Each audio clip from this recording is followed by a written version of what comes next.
Assalamualaikum warahmatullahi wabarakatuh. Halo semuanya, selamat datang di Admin Talks, Administration Insight and Talks. Bersama saya Hadi Santoso. Dan saya Jesus Putra. Dan saya Aura Paramita Zarameka.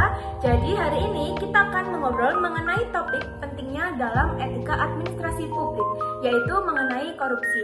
Khususnya bagaimana penyalahgunaan kekuasaan dalam birokrasi bisa merusak tata kelola pemerintahan dan juga pelayanan publik. Dalam konteks administrasi publik, korupsi bukan sekadar mengambil uang negara, namun merupakan bentuk pelanggaran etika dan penyalahgunaan kewenangan untuk mendapatkan keuntungan pribadi, termasuk gratifikasi, pemerasan jabatan, pungli, hingga manipulasi anggaran. Dan ketika pejabat publik melanggar etika, maka dampaknya bukan hanya kepada kerugian finansial, tapi juga rusaknya kepercayaan masyarakat, buruknya pelayanan publik, dan juga runtuhnya integritas dari pemerintahan itu sendiri. Nah, untuk memahami seperti apa kasus korupsi dalam administrasi publik yang terjadi secara nyata, kita bisa lihat kasus yang baru-baru ini terjadi, yaitu kasus korupsi Gubernur Riau Abdul Wahid. Nah, dalam kasus ini, KPK menetapkan Abdul Wahid sebagai tersangka karena diduga memeras pejabat dan juga staf di Dinas PUPR Riau.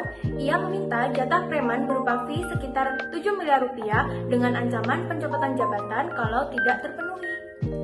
Fee itu terkait penambahan anggaran proyek tahun 2025 di UPT Jalan dan Jembatan yang awalnya bermula 71 miliar rupiah hingga menjadi 177 miliar rupiah. Setoran ini terjadi 3 kali, dimulai dari Juni, Agustus, dan November 2025. Bahkan, KPK menduga uang itu digunakan untuk menunjang lawatan luar negeri. Bukan hanya Abdul Wahid, tetapi juga terdapat tenaga ahlinya, yaitu Dani M. Nur Salam, serta Kepala Dinas PUPR PKPP Riau, M. Aris Setiawan, turut ditahan. Kasus ini menunjukkan dugaan korupsi yang terstruktur, mulai dari pemerasan, ancaman jabatan, sampai manipulasi anggaran. Kasus ini semakin menarik karena ada dugaan kejanggalan dalam OTT, seperti perbedaan lokasi dan waktu ditemukannya uang, serta dugaan perusakan segel rumah dinas. Hal ini menandakan bahwa praktiknya tidak hanya korup, tapi juga berusaha untuk menghilangkan jejak.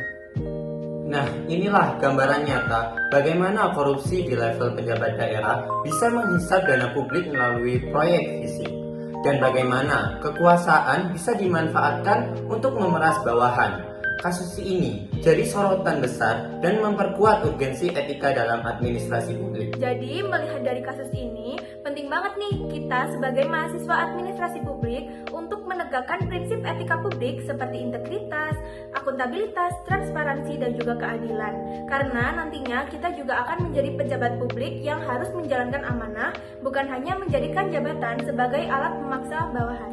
Nah, benar banget.